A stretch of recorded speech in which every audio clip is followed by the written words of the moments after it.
the Chase Thomas Podcast, for people who have nothing but time to kill. Do you think a trade eventually is on the table? Like, we know Stearns is now running things. They're going to have more of a Milwaukee flavor, not full small market Milwaukee flavor, but the Mets, I think, are going to not just be spin. They're going to be a little bit more conscientious about what they do in, over the next couple of years here. Even when they dip their toes into the Yamamoto sweepstakes, and obviously Ohtani as well. But I do wonder, like, he's kind of a fan favorite. Obviously, he hits a lot of dingers. That's a lot of fun. He's just a staple in New York. It's not like you're trading Ike Davis. A little bit different from back in the day. It won't hurt as much. A little bit different.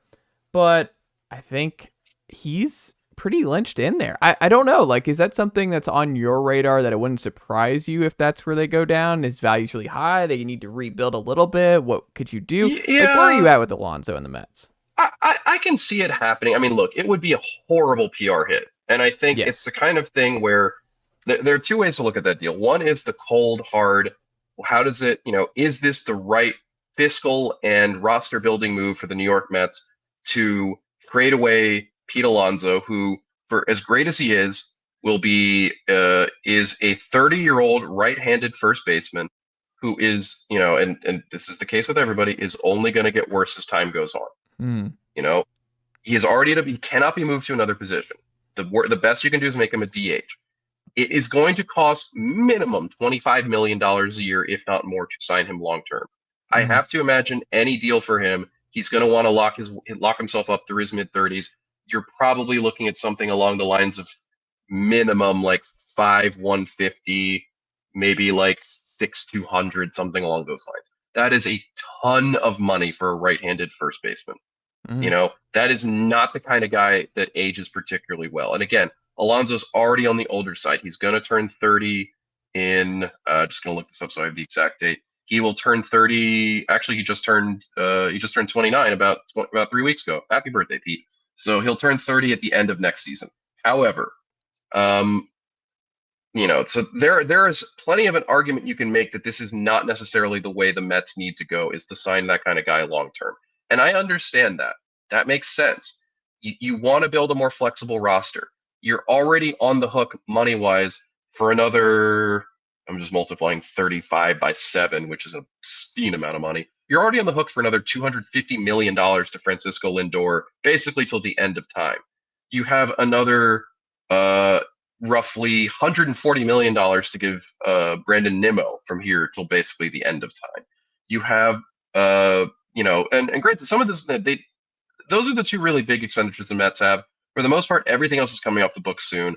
They've got 2 more years of Starling Marte, 2 more guaranteed years of Edwin Diaz, 3 more guaranteed years of Jeff McNeil at reasonable money. This isn't like the Mets are in salary hell for the remainder of time. This year their payroll is going to be enormous, particularly because of all the money that they are covering for Justin Verlander's and Max Scherzer's contracts after trading them. But this is a roster where you can make a long-term extension. It's just, is Nimmo the guy you want to give that money to? But then, like I said, there's the other side of it, which is it's either him or Lindor is the most popular guy on this team. He is the heart and soul of that team in so many ways. And more importantly than that, if you're Steve Cohen, what does it say to Mets fans? What message does it send to them if you've come in initially saying, we're going to spend like crazy, we're going to win the back pages, we're going to be the best team in New York, we're going to be an immediate contender, to 2 years later going, we're trading the most popular guy on the team because he might be too expensive for me, a literal billionaire. It's the kind of stuff that you don't really recover from, especially given the history of this franchise and especially given what this fan base is used to. I don't know how you can do that. Like, if they'd gotten a ring in the last 2 years, I don't think it hurts as much.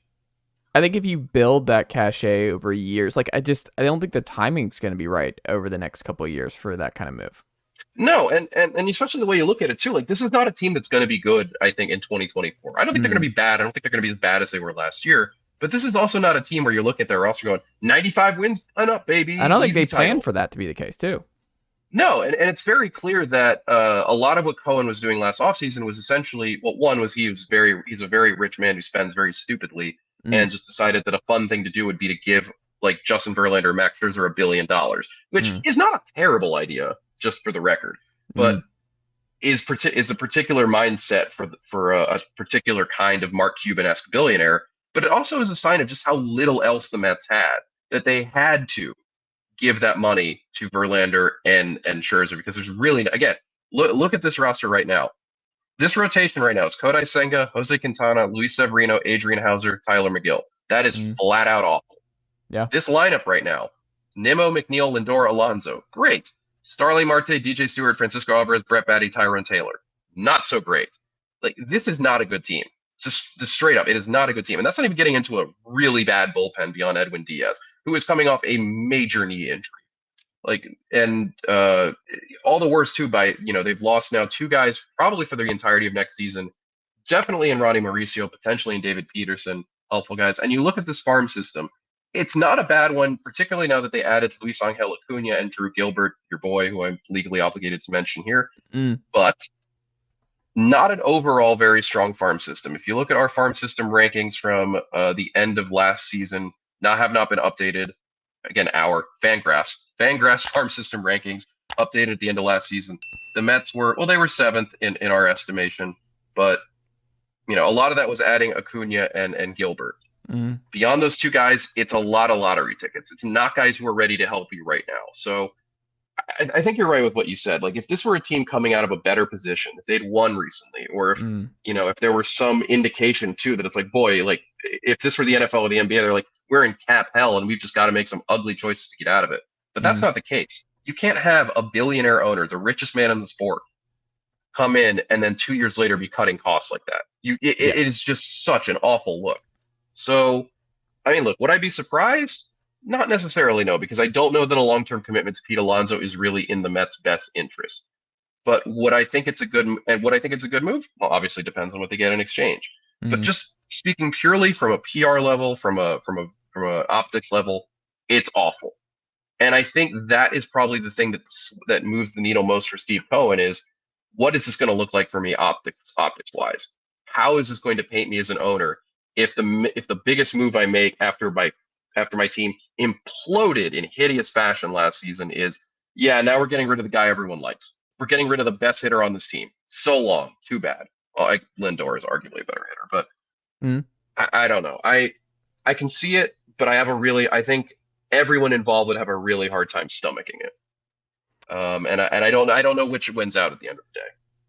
I think he stays. I don't think he moves anytime soon, but I do think we're going to have the rumors of, like, teams are calling about Peter Alonso this year. I think the rumors are already out there, and I think if the Mets are in a similar position this summer as they were last summer, I think more likely than not he will get moved at the deadline, because I think it's easier to sell it at that point as, hey, it's his last season under contract. He can always come back as a free agent. We've got to try to get better for the future. Blah blah blah blah blah blah. Does he make more? Does he get a bigger return than Matt Olson? No, hell no, absolutely not. No way, no, because Olson at the very least was under cheaper contract. Yeah, and was clearly and look, I guess maybe and I don't necessarily know how I don't think Matt Olson and Pete Alonso necessarily compare as a player to player level, but let's just use Matt Olson's contract, I guess, as a starting point. His extension with the Braves, and also keeping in mind that Atlanta has a secret mind control device that they use to get these guys to sign below market extensions for reasons no one understands. 8 years and $168 million to cover the 2022 through 2029 seasons, with a team option for 2030 that is valued at $20 million. So that is a steady. He was paid $15 million the first year of that deal, $21 million last season, and then a steady 2022 or $22 million that'll be paid out over the next 6 seasons. So you call that 6 times 22 is 6 years, $132 million. I think at the minimum that's Alonso's floor for the next 6 years is $125 million. Is Steve Cohen willing to pay that for a lesser hitter who also hits right-handed? I don't know. Like, I don't know that I would do it, but I also am not Steve Cohen. I mean, I to a certain degree, I wish I were. It'd be nice to have $13 billion.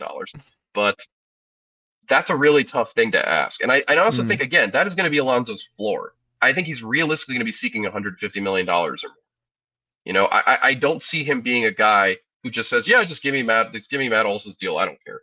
I think he's going to ask for more than that. And I think it's going to be pretty hard for him to argue otherwise when he can say, I hit 46 home runs in 2023. I am a guaranteed 35 home run a year power threat.